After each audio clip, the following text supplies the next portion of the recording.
Hello everyone. So what I'm showing here in this video is how I made the red pepper paste that we will be using in class for the pork and clams dish. So what I did was I took about 2 pounds of red peppers. I took the seeds out, I took the membrane out, which is going to be that white part of the pepper. And what I did is I chopped it up into just smaller pieces so that when I do add it to our food processor the way I am right now, it all incorporates a little bit better when I am processing it. I don't want to throw in big chunks because it might not be an even blend. So what I did is I took about half of our mixture of red peppers, add about half the garlic and all of our salt, which is about 1 tablespoon of salt I added. I added that all together because I want to take out some of the water of the red peppers while we're blending it. So I'm just trying to make it a little bit easier in that sense. Throw in about half of our garlic that we also roughly chopped. And I roughly chopped that as well, just so that is combined into the mixture a little bit better. So we don't have big pieces of garlic and smaller piece of red pepper. We want everything to be a little bit even so it cooks evenly and everything gets processed and evaporates evenly as well. So what I did right now is I added my pan to my burner. I'm just warming that pan up because right now I'm going to toast our spices. What that does is that actually extracts the oils from the pepper, the cayenne pepper, the paprika, and also the cumin and dark chili powder that I have in the bowl in the middle of our mise en place right now. So while that pan heats up, I am adding more of our peppers into the pepper mixture into the food processor.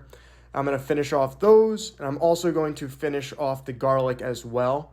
So all these components are just being blended on high in the food processor, and this is just getting our paste consistency that we're looking for. Get everything into small pieces, as small as possible, and this is just a quick and easy way to do it to get that one texture that we're looking for.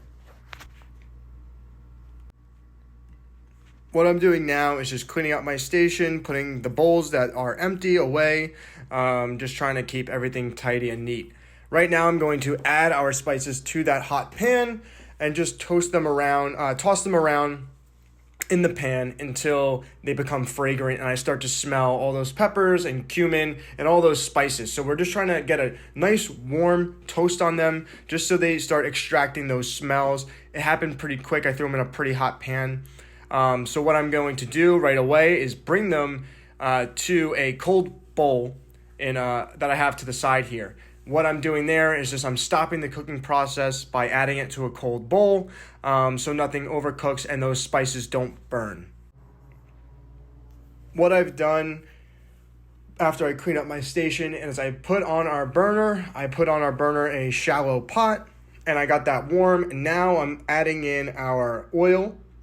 This is about 5 tablespoons of oil. As you can see, that pan was pretty warm because the oil is automatically thinning out right away. And right now I'm adding our toasted spices to the oil. And what that is doing is actually called blooming them. So now we're heating up those spices. And again, we're extracting all those oils and making sure we're getting all that flavor out of those little spices that we possibly can. I add to our hot spicy oil our red pepper mix, our red pepper blend. And now we're just going to incorporate this, get it all stirred together. And then while I do that, I'm going to actually get it to a little bit of a simmer, bring it up to a boil a little bit, and then once it reaches that boil, bring it back down to a simmer.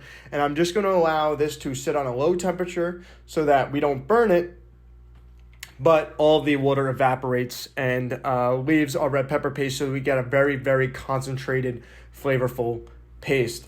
And after I mix that together and I bring it up to a simmer and whatnot, I'm making sure I'm cleaning up my station. A little bit of splatter came out so you can see me wiping it down and everything, making sure my space is neat and tidy.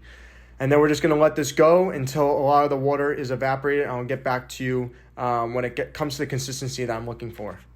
What I'm looking for here is that the red pepper paste has fully reduced. I'm making sure that there is very limited water in the paste because I want all those flavors to concentrate within that paste so that when we do add it to our broth or our water and when we're cooking the pork and clams, that this is going to be a very concentrated flavor component that we're adding to it, and this is going to be the main flavor component of the dish. So what I'm looking for is that all the water has fully evaporated and that it's just concentrated down.